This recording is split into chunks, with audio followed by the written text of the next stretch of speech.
Let's say we got a caller. Caller, what's your name and where you calling from? Hey, my name is Mike. I'm calling from Phoenix. Mike from Phoenix. How you doing, buddy? What's your question? Hey, I'm a huge fan, guys. I have a question about cryptocurrencies and the end game of the dollar. I see a lot of people aren't talking about the unintended consequences of cryptocurrency. I see it sucking out a lot of liquidity out of the system. So by my estimates, again, I'm no economist or anything, but $7 trillion means that, well, it's 500 billion right now, right? So if it gets to 700 trillion or 7 trillion, the banks don't have capital to loan against. And I'm curious if you've done any thinking about that.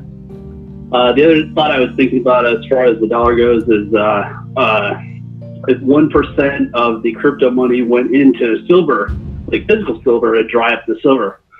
And that would, the physical supply, and whether that would, drive the prices up and cause currency failure. So just curious about those dollar endgame scenarios from you guys. So thanks. Thanks for the question. I would just make one point, and it sounds kind of destructive, but I welcome the crash of the fiat system. I welcome the dollar crash because it's got to happen eventually, and the longer we wait, the worse it's going to be. So I don't really have a problem with liquidity being taken out of the system. I don't really have a problem with any damaging blows to the fiat monetary system, because in the long run, we need it to happen in order to build up from a free monetary level. So I know it sounds destructive, but again, the further we push this off, the more in trouble we will be. The longer we wait for the fiat crash to happen, the bigger the crash is going to be, and the more destructive it's going to be for individuals who, especially those who haven't been educated and haven't prepared themselves. On the topic of, physical silver, etc., I think that it's important that the market decides what is going to happen with gold, silver, Bitcoin, other cryptocurrencies. So from the point of view of, people putting money from Bitcoin into silver, etc., so be it. The market will, the market should go the way the individual decides with their public or individual demand. So if people want to buy a whole bunch of silver, if people want to buy a whole bunch of gold, if people want to buy a whole bunch of Bitcoin, trade back and forth, that's up to them. John, what's your thoughts?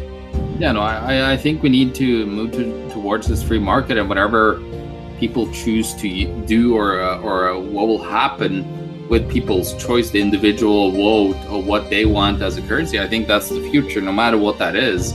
If that's Bitcoin, if that's any kind of cryptocurrency, or if that's a mixture of gold and silver, or whatever that could be, as long as it's a stable currency that everybody chooses to use and are aware of, the history in the past, I don't see problem whatsoever with any liquidity getting sucked out of the system, because this whole system of dollars have about 1.2 quadrillion dollars in derivatives that are, in a massive proportion, just fake money that are slushing around in the world that nobody's accounted for.